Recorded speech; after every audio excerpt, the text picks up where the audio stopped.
Le vice-premier ministre Temesgen Touruna a dévoilé que les travaux de développement du corridor ont commencé dans toutes les grandes villes du pays.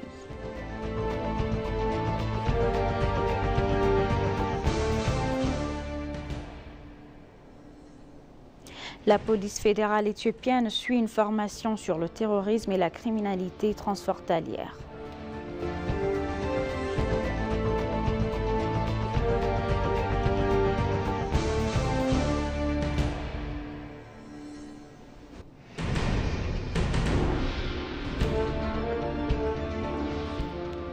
Bienvenue chers téléspectateurs, c'est Aline Teibaro avec le journal du 13 juin 2024.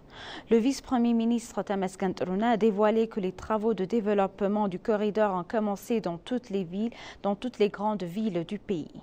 Le vice-premier ministre a affirmé dans son explication concernant l'évaluation des performances sur 100 jours que le travail réalisé à Addis Abeba ne consiste pas seulement à développer des couloirs, mais à également changer l'apparence des quartiers de la ville et à la transformer en une nouvelle ville. D'autre part, le vice-premier ministre a rappelé qu'il était prévu que l'économie globale croise de 7,9% au cours de l'exercice en cours. Il a déclaré que jusqu'à présent, des progrès ont été réalisés dans le secteur agricole, en particulier les matrofat, le blé, le riz et d'autres produits. Il a déclaré que divers produits sur le marché ont bénéficié d'une réduction, ajoutant que des travaux sont en cours pour augmenter la production et assurer l'autosuffisance alimentaire. Le vice-premier ministre a déclaré que les travaux réalisés dans le secteur minier sont encourageants. Il a déclaré que le secteur minier bénéficierait d'une monnaie étrangère forte après au moins un an.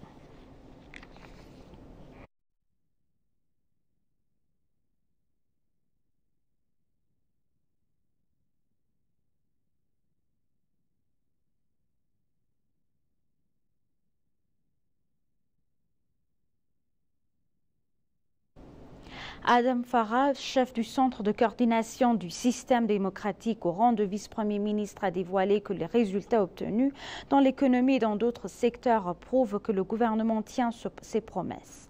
Il a souligné qu'afin d'atteindre les objectifs fixés par le manifeste du parti, des évaluations des performances seront menées régulièrement, y compris celles de cette année. Dans l'évaluation, il a déclaré que les travaux pouvant confirmer le mot dans la pratique ont été réalisés. Il a mentionné que le produit national brut a doublé pour atteindre 205 milliards de dollars en peu de temps et que le revenu par habitant a également augmenté. Il a également mentionné que l'identification et le secteur des ressources potentielles dans le secteur touristique et le secteur minier ont été réalisés pour la prospérité du pays en permettant aux grandes entreprises d'investir dans le secteur. Il a souligné que dans le domaine de les technologies de l'information et de la communication, un travail approfondi a été réalisé pour atteindre l'objectif de la stratégie digitale Ethiopia. Adam a déclaré que les progrès réalisés dans l'économie et dans d'autres secteurs du pays sont une indication que le gouvernement continue de tenir ses promesses.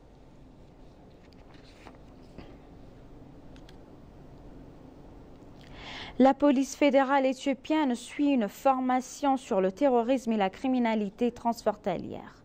La formation organisée conjointement par le département des enquêtes criminelles de la police fédérale éthiopienne et l'ambassade des États-Unis est menée par le Bureau fédéral d'enquête des États-Unis se concentre sur les enquêtes sur le terrorisme et les crimes transfrontaliers.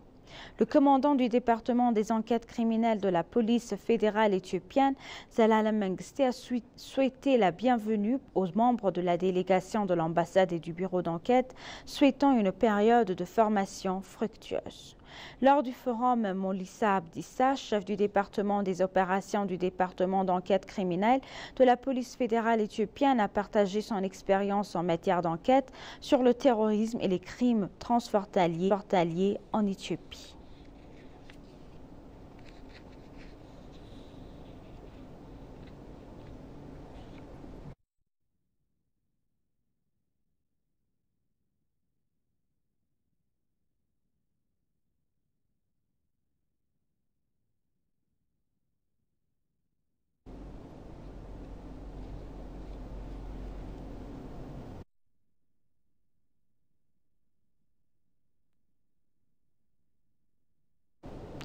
Le développement du corridor dans la capitale a fait d'Addis Abeba une ville merveilleuse du continent, a exprimé les délégués du Trademark Africa qui ont visité le développement.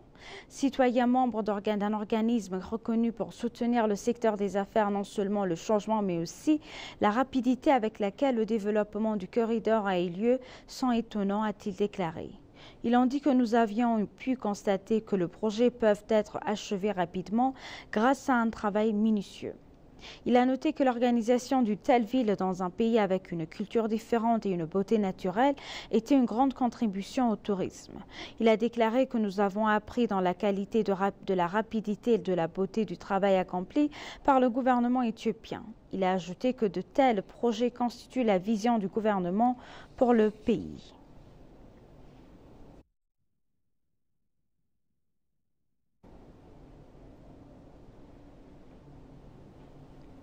L'ambassadeur de Russie, Evgeny Terekin, et l'ambassadeur d'Arménie, Shak Sargsyan, ont exprimé leur espoir que le dialogue national en cours permettrait à l'Éthiopie d'assurer une paix durable auquel ils ont affirmé leur soutien.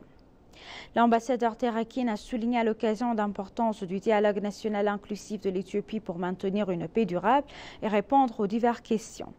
L'ambassadeur a cité le discours du Premier ministre Abiy Ahmed concernant le dialogue national, affirmant qu'aucune victoire ne peut être obtenue par la force. L'ambassadeur d'Arménie, Saka, a également apprécié les efforts de l'Éthiopie pour résoudre les problèmes nationaux par le dialogue national. Selon lui, le gouvernement arménien souhaite soutenir les efforts de la Commission éthiopienne du dialogue national de diverses manières. L'ambassadeur Sargsyan a exprimé que le souhait que la sagesse prévale.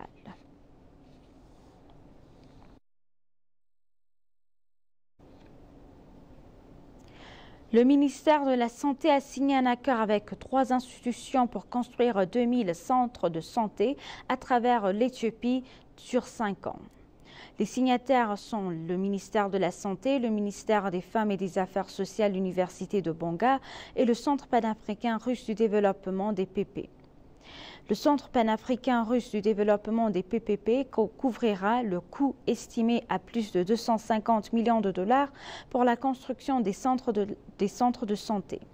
Le ministre d'État de la Santé, Dr Daraja Duguma, a noté que le projet permettra de construire 2000 centres de santé en 5 ans. Les centres se concentreront principalement sur la santé des mères et des enfants de personnes âgées, des jeunes, de l'accouchement, de la vaccination, de la planification familiale et de la santé reproductive. Selon lui, chacun des centres de santé permettra à 2000 à 5000 membres de la communauté d'accéder à divers services médicaux. La ministre d'État des Femmes et des Affaires sociales, Alamitou Oumed, a déclaré que le projet créera la capacité de protéger la santé des mères et des enfants. Le président de l'université Bonga, Petros Weldagurgis, a dévoilé que l'université travaille dur pour amener ce projet dans le pays.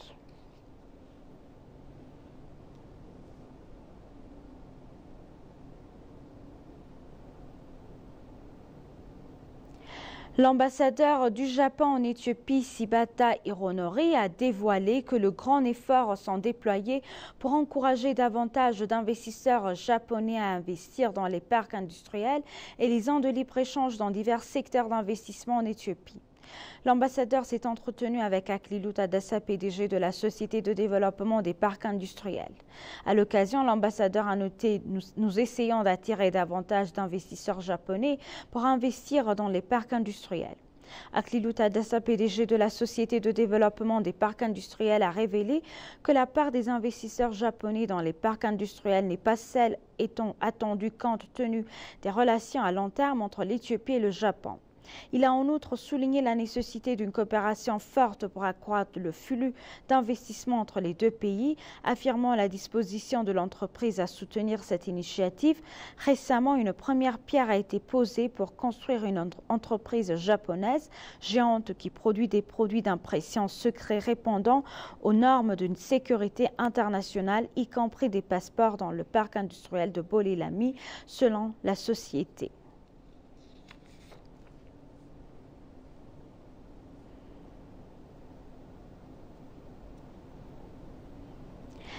L'aviation civile du Gabon a annoncé qu'elle souhaiterait acquérir de l'expérience concernant les réglementations, les questions juridiques et le système de licence sur lesquels l'Éthiopie travaille dans le domaine de l'aviation civile. Une délégation de 14 membres conduite par le directeur général de l'aviation civile gabonaise Eric Tristan a consulté des directeurs généraux adjoints de l'autorité éthiopienne de l'aviation civile Mengistu Nugusena et Michael Tesfaye sur les questions qu'ils devraient être travaillées conjointement entre les institutions des deux pays. Par ailleurs, l'envoyé a annoncé qu'il était venu en Éthiopie pour explorer des projets de coopération qui pourraient être réalisés avec l'autorité éthiopienne de l'aviation civile. Le directeur général adjoint de la navigation aérienne de l'autorité éthiopienne de l'aviation civile, Mengistu Nuguse, a déclaré que son institution possède une vaste expérience dans la fourniture de formations en matière de contrôle de trafic aérien, de navigation et de numérisation des communications et a confirmé qu'il est prêt à partager son expérience. Il a été suggéré qu'un mémorandum d'accord comprenant des activités de coopération conjointes soit préparé et signé après discussion.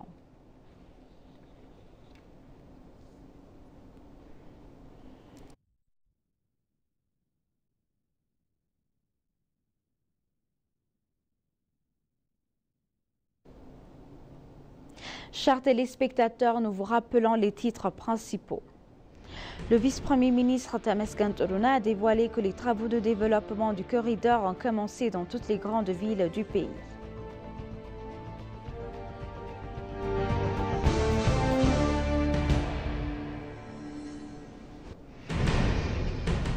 La police fédérale éthiopienne suit une formation sur le terrorisme et la criminalité transfrontalière.